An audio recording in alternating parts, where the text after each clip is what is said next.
नमस्कार, learn with आभास से मैं राकेश यादव आप सभी का स्वागत करता हूं। आज हम रस के अंतर्गत एक विशेष रस वात्सल रस के बारे में जानेंगे। वात्सल रस का स्थायी भाव होता है वत्सलता, और वत्सलता का मतलब होता है पुत्र एवं पुत्री विषयक स्नेह या प्रेम अथवा लगाव। अब परिभाषा देखें, विभाव, अनुभाव तथा संचारी भावों के संयोग से जब वत्सलता स्थायी भाव रस के रूप में परिणत होता है तो वहां पर वात्सल रस होता है। एक बार फिर देखें, विभाव, अनुभाव तथा संचारी भावों के संयोग से जब वत्सलता अस्थायी भाव रस के रूप में परिणत होता है तो वहां पर वात्सल्य रस होता है। अब वात्सल रस की परिभाषा दूसरे शब्दों में देखें, छोटे बच्चों के सौंदर्य एवं उनकी चेष्टाओं आदि को देखकर मन में जो स्नेह भाव उत्पन्न होता है उसी से वात्सल्य रस निष्पन्न होता है। छोटे बच्चों के सौंदर्य एवं उनकी चेष्टाओं आदि को देखकर मन में जो स्नेह भाव उत्पन्न होता है उसी से वात्सल रस निष्पन्न होता है। अब आगे वात्सल रस की एक परिभाषा और देखें।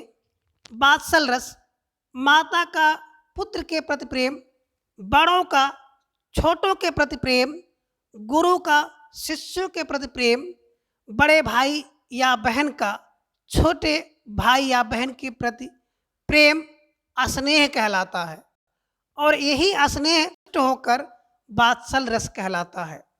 और वात्सल रस का स्थायी भाव होता है वत्सलता या अनुराग, अर्थात जब संतान, शिष्य या अनुज के प्रति प्रेम उमड़ता है तो वहाँ पर वात्सल रस होता है।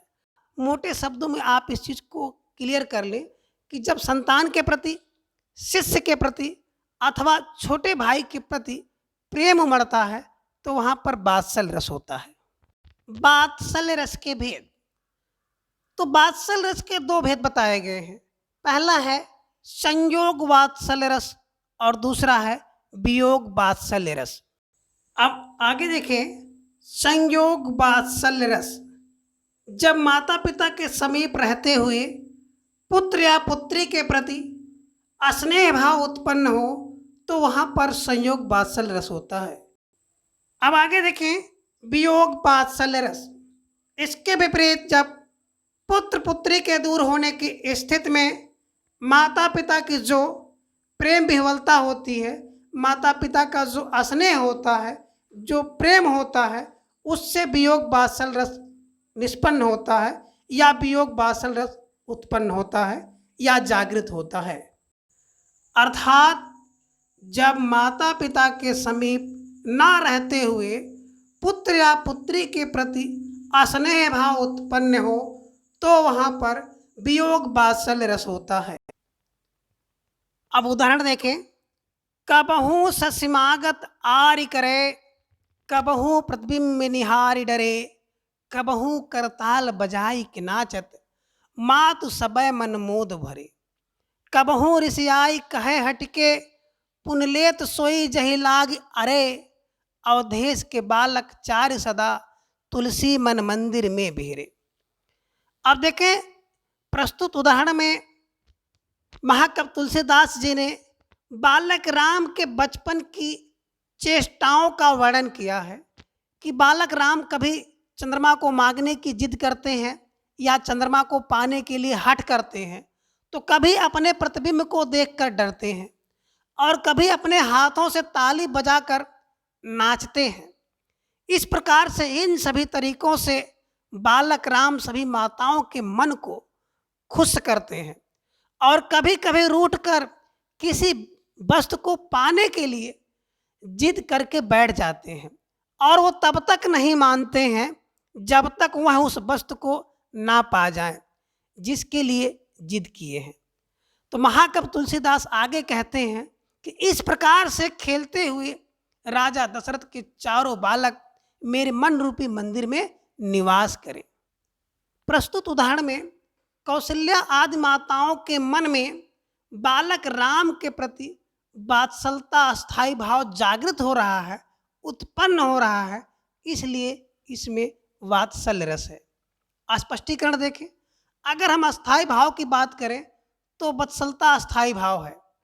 आलम्बन विभाव में बालक राम, आश्रय विभाव में कौशल्या आदि सभी माताएं, और उद्दीपन विभाव के अंतर्गत बालक राम द्वारा सस को मांगना अर्थात चंद्रमा को मांगना, अपना प्रतिबिंब देखकर डरना, हाथों से ताली बजाकर नाचना आदि वात्सल्य की जो क्रीड़ाएं हैं वो सभी उद्दीपन का काम कर रही हैं, अर्थात वत्सलता अस्थाई भाव को और ज़्यादा उद्दीप्त कर रही हैं, तीव्र कर रही हैं।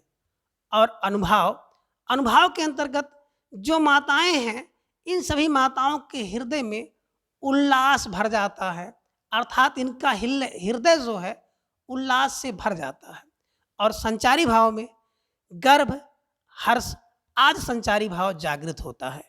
अगला उदाहरण देखें, किलकत कान घुटुरुवन आवत, मणिमय कनक नंद के आंगन, मुख प्रतिबिंब पकड़बो धावत, कबहु निरख हर आप छाह को, कर सौ पकड़न चाहत, किलक हसत राजत दुई दतियाँ, पुन पुन ते अवगाहत, कनक भूमि पर कर पग छाया, यह उपमा एक राजति, प्रतिकर प्रतिपद प्रतिमनि, वसुधा कमल बैठकी साधति, बाल दशा सुख निरख जसोदा, पुन पुन नंद बुलावत, अचरा तरलय ढाक सूर्य के, प्रभु को दूध पियावत। तो उदाहरण में बालक श्री कृष्ण के सौंदर्य का वर्णन किया गया है, जिसके कारण माता यशोदा के मन में वत्सलता स्थायी भाव उत्पन्न हो रहा है।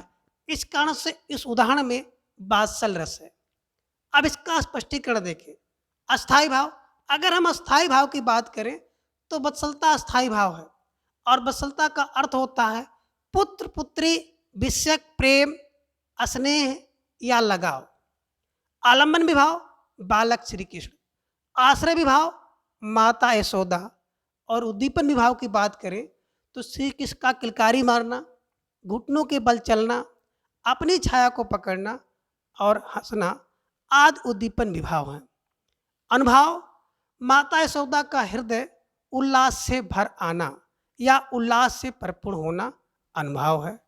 और संचारी भाव में गर्व और हर्ष आदि आपको देखने को मिलता है। अब अगला उदाहरण देखें। जसुमत हरि पालने झुलावे, मोरे लाल को आव निदरिया, काहे न बेग सुआवे। और एक छोटा सा उदाहरण और देखने को मिलता है, तो इसको भी आप लोग तैयार कर सकते हैं। बाल दशा सुख निरख जसोदा, पुनि पुनि नंद बुलावत, अचरा तरले ढाक सूर के, प्रभु को दूध पियावत। तो प्यारे बच्चों, आज की क्लास में बस इतना। फिर हम लोग किसी दूसरे इसके बारे में अगली क्लास में चर्चा करेंगे। तब तक के लिए थैंक्स फॉर वॉचिंग।